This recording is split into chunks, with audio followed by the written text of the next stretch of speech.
s'il suffisait d'une goutte d'eau? Dans toutes les régions du monde, des femmes, des hommes se mobilisent pour que l'humanité résiste à la pénurie d'eau qui la menace. Chacun à leur échelle, ils innovent pour garder espoir, pour permettre à chacun de cultiver sa terre, pour lutter contre les migrations climatiques. Ils éveillent nos consciences et se battent pour les nouvelles générations. Ils nous montrent que tout est encore possible. Et s'il suffisait d'une goutte d'eau pour modifier le cours de l'histoire? Et s'il était temps de suivre les éclaireurs?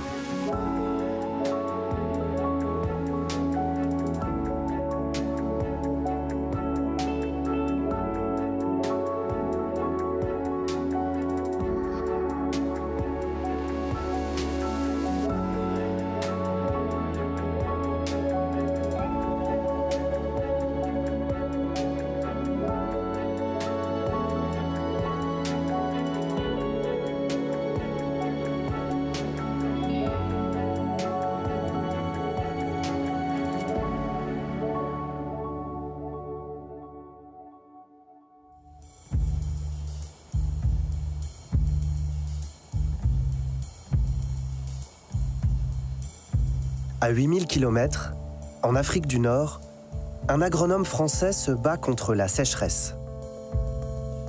Il préserve les cultures sous les climats les plus secs de la planète. Son invention est à la portée des plus petits cultivateurs menacés par la disparition des pluies. Mon nom est Philippe Wakidi-Djourno.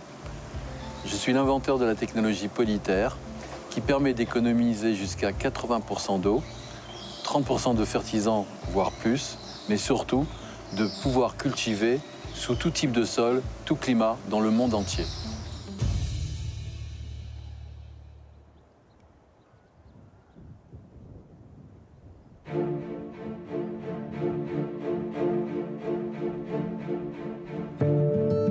J'étais passionné depuis le début, si je puis dire, par les plantes, par les végétaux, par l'agriculture. J'ai fait mes études en agronomie, en physiologie végétale, en horticulture. Et quand j'étais tout jeune, vers 6 ans, il y a une chose qui me traumatisait, c'est de savoir que même si je plantais un arbre à 6 ans, je ne le verrais pas grand et magnifique pendant la durée de ma vie. Je ne pouvais pas l'accepter. Et j'ai commencé à me rendre compte que le savoir que j'avais emmagasiné avec les études m'avait permis de comprendre encore mieux le comportement des plantes, des végétaux. Et je me suis vraiment dit, il faut absolument que je mette en œuvre quelque chose qui fait pousser plus vite les arbres. Son invention, ce sont ces petits granulés organiques, à 95% naturels et entièrement biodégradables, baptisés Polyterre. Leurs propriétés nutritives exceptionnelles favorisent la croissance des plantes, même avec quelques gouttes d'eau. Aujourd'hui, plus de 30 pays frappés par le réchauffement climatique et la sécheresse l'utilisent déjà. Comme le Maroc, l'une des nations les plus menacées au monde. Dans la plaine de Marrakech, une exploitation d'une 50aine d'hectares élève difficilement oliviers et citronniers sur des sols asséchés. Selma, la propriétaire, teste depuis 2 saisons l'invention de Philippe.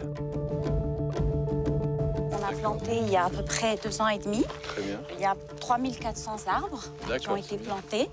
On les a accompagnés d'environ 100 grammes de Polyterre à peu près. C'est la dose. Voilà, oui, c'est la bonne dose. Oui, d'accord. Oui.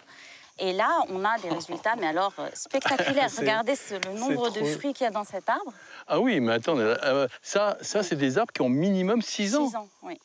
6 ans, et ils ont 2 ans et demi, et ils sont remplis de citrons.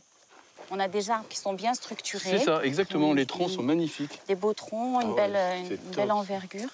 C'est top, c'est top. Ah ouais, moi je vois celui-là, là, Regardez celui-là. Ah ouais. Pour des arbres comme ça, la production à 6 ans, c'est à peu près 30 kilos. Que là, à 2 ans et demi, on est à 100 kilos. Oui. Donc ça veut dire que comme la structure du tronc et la masse végétale est d'importance, eh bien, lorsqu'on va arriver à 4-6 ans, on va être à peu près 150-200 kilos. Il me manque énormément d'eau pour accompagner les cultures. J'ai 3 puits actuellement sur la propriété, un qui ne fonctionne plus, un qui donne 1h30 d'eau, et l'autre qui nous donne à peu près 8 heures d'eau avant d'avoir une période de repos et de pouvoir redonner de l'eau, mais qui est quand même à 130 mètres, alors qu'au départ, il était à 30 mètres. Donc on a chaque 3-4 ans dû creuser, parce qu'on voit que l'eau manque. Et mes arbres souffrent de ce manque d'eau. Donc le polyterre, en fait, a permis d'équilibrer ces cultures. Donc ces arbres qui devraient théoriquement être arrosés tous les jours ne sont arrosés qu'1 jour sur 2.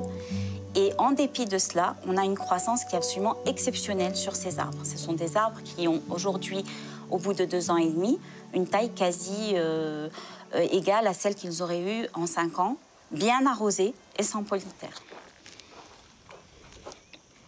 Voilà le polyterre, sous forme sèche. Le granulé sec, au contact de l'eau, va gonfler.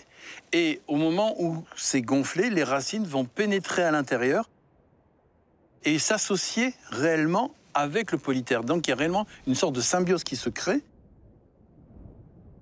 La technologie polyterre est un hydrorétenteur, mais aussi un hydroactivateur fertilisant.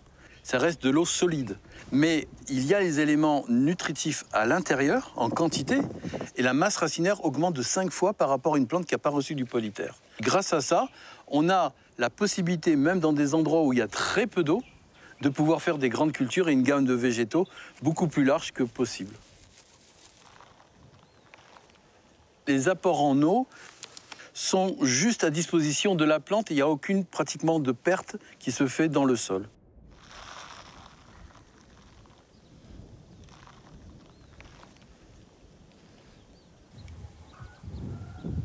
Philippe n'a jamais livré la formule magique de son accélérateur de croissance végétale.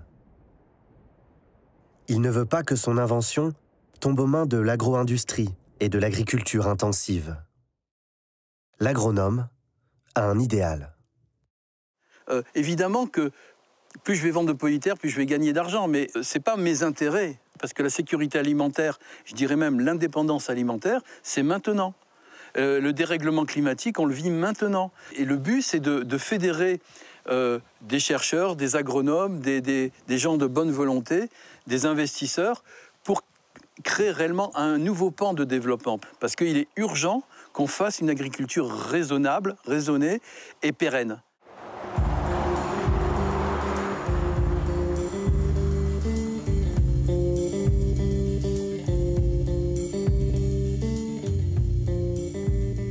Dans l'Atlas, au centre du Maroc, les pluies de plus en plus rares, mais aussi le gaspillage des ressources, ont créé une pénurie d'eau chronique.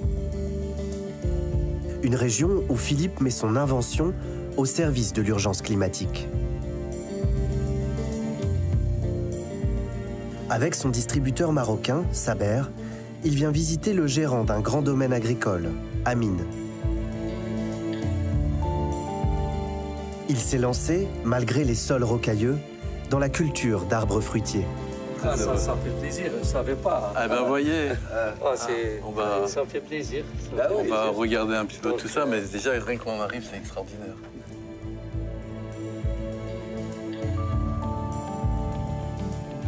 Là, nous sommes dans le domaine Zeyna. C'est un domaine qui fait 300 hectares. Il se trouve dans la région de Khnifra. Et c'est une région qui est assez peuplée, donc il y a beaucoup de gens. Il y a très peu de travail. Nous, dans le domaine agricole, lorsqu'on se dirige vers un endroit, un des facteurs qu'on cherche, c'est de trouver de l'eau. Donc, le recours à des systèmes d'économie d'eau est indispensable et obligatoire dans ce domaine. Dans cette région au climat semi-aride, Amine est parvenu à faire sortir de terre en 2 ans oliviers, amandiers, caroubiers ou grenadiers au prix d'une lutte incessante contre la sécheresse. Une station climatique, des forages, des gouttes à gouttes équipent la ferme. Mais c'est sur la vigne que le polyterre a été testé avec des résultats prometteurs. Donc là, c'est une plantation de vignes de table. C'est ça. On a mis en place. Il y a 1 an, c'est ça? Il y a à peu près 1 an. D'accord. Et là, on a mis le polyter après la plantation. C'est ça, c'est par carottage. Par carottage. Et la pénurie d'eau, c'est de combien? Elle est de 85%. 85%? Oui, 85%. En fait, c'est des survivants, quoi. Oui. Et là, avec cette pénurie, oui, j'ai quand même eu ma première production. D'accord. Oui, j'ai déjà vendu la production. C'est vrai? Oui, on a commencé. Waouh! La première production, je l'ai eue à 11 mois. Donc c'est là. Voilà, on voit. Donc, vous voyez les nodules? C'est ça. Donc on les a placés. Donc on voit que la plante elle commence à réagir. Toute cette pousse que nous avons ici, c'est après la mise en place du polyter. Normalement, c'est après la deuxième année qu'on a la première récolte. Cette année, j'ai eu la première récolte 11 mois après la plantation. Donc c'était vraiment très très bien. Donc j'ai décidé, avec l'équipe technique d'encadrement avec moi, on a discuté lentement de ça et on a décidé de généraliser ça sur toutes les cultures. D'ailleurs, le problème que j'ai sur la vigne, je vais l'avoir sur les autres cultures, car la pénurie de l'eau, elle est là. Jusque-là, Amine a pu faire face à la sécheresse grâce à une vingtaine de réservoirs d'eau qui lui ont permis de lancer sa plantation. Mais la situation devient préoccupante. Aujourd'hui, même en creusant à plus de 200 mètres de profondeur, l'eau devient de plus en plus difficile à trouver. Vous voyez le débit, ouais. Le débit, il va arrêter un moment, puis il va reprendre. Donc là, on est en train de gérer la pénurie. Vous voyez là, le débit, il diminue. Ouais. Il va presque arrêter, puis il va reprendre. C'est par à coup. C'est par à coup. Donc en fait, il n'y a pas beaucoup de pression. Et les panneaux solaires, c'est pour la pompe? Oui, le pompage. Ici, toute la ferme, elle est équipée en solaire. Le pompage, la mise en pression, tout est en solaire. Donc on a des techniciens, on a des gens. Et Dieu merci, ça fait 1 année qu'on travaille. Ça marche à merveille. C'est ça, il y a complémentarité. Oui, oui. Je suis convaincu que lorsque vous serez en optimisation, vous serez positionné comme ferme modèle. Et d'ailleurs, je suis très suivi par les gens de l'administration ici, le gouverneur. Il essaie vraiment de m'aider. Il dit qu'on doit mettre une vitrine dans la région pour attirer les investisseurs dans la région, pour les gens qui sont là, les pousser à l'avant, leur montrer qu'ils peuvent faire des choses. Donc là, même j'ai l'appui de l'administration, j'ai tout l'appui. Il y a un enjeu socio-économique très important. On va mettre en place une structure qui va permettre le travail à plusieurs familles. Là, on fait vivre au moins 40 familles et qui va permettre de garder les gens sur place. Lorsqu'on s'est installé dans la zone, il n'y avait pas de possibilité de travail. Donc les jeunes et les familles, soit qu'ils migrent vers la grande ville, soit qu'ils pensent à l'Europe. Hier, on m'a parlé d'un village dans la région de Bnimlel. Dans un seul village, il y avait 18 jeunes qui sont morts dans les bateaux de... 18 morts. 18 jeunes dans un seul village.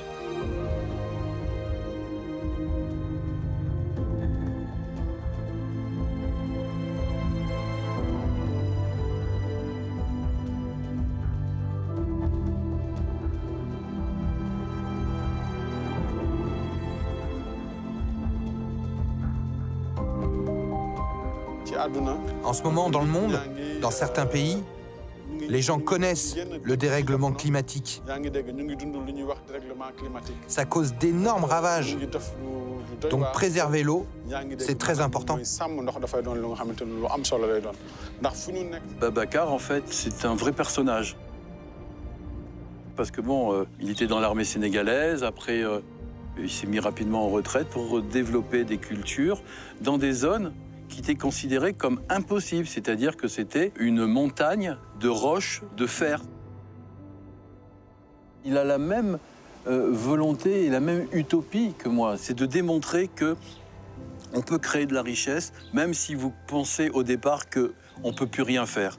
Et il partage avec les jeunes, avec les enfants, avec les communautés.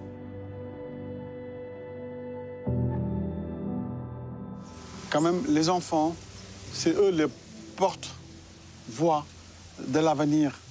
Les enfants ne seront pas conscients de ce qui les attend pour l'avenir. Et que moi, qui est si conscient de cela, je suis en train de faire comprendre aux enfants et de les responsabiliser. Nous allons maintenant vous faire découvrir, vous expliquer et puis vous montrer comment planter en situation de manque d'eau. Comment planter des arbres ou des légumineuses comme le poivron, le piment, ou la tomate, les oignons verts ou tout autre végétal à planter. Et puis aussi planter de sorte à économiser un maximum d'eau. Après, on prend la racine, tu vois? Donc en fait, ça, on peut l'utiliser sans eau et ça peut résister 2 ou 3 jours sans arrosage. Combien de temps tu crois que ça peut résister sans arrosage? Jusqu'à 15 jours même. Normalement, après 15 jours, la plante ne mourra pas. Elle survivra même 15 jours sans arrosage. Ah, d'accord.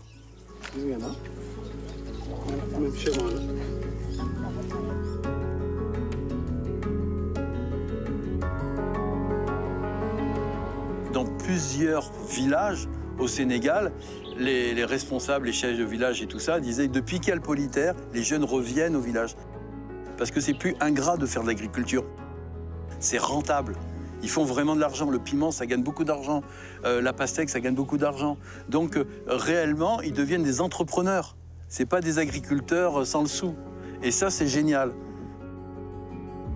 Et grâce aux technologies qui permettent de manger à sa faim, de produire, de créer de la richesse, on leur apporte la clé pour ouvrir de nouvelles portes.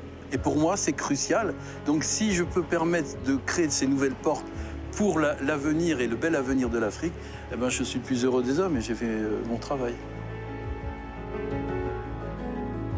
La sauvegarde de l'eau, de notre agriculture, dépend de nous. Aucune idée, aucune initiative ne changera le monde à elle seule. Aucun problème ne sera surmonté par la force d'un seul individu. Mais les vagues qu'inspireront nos éclaireurs peuvent tout renverser. Et s'il suffisait d'une goutte d'eau ?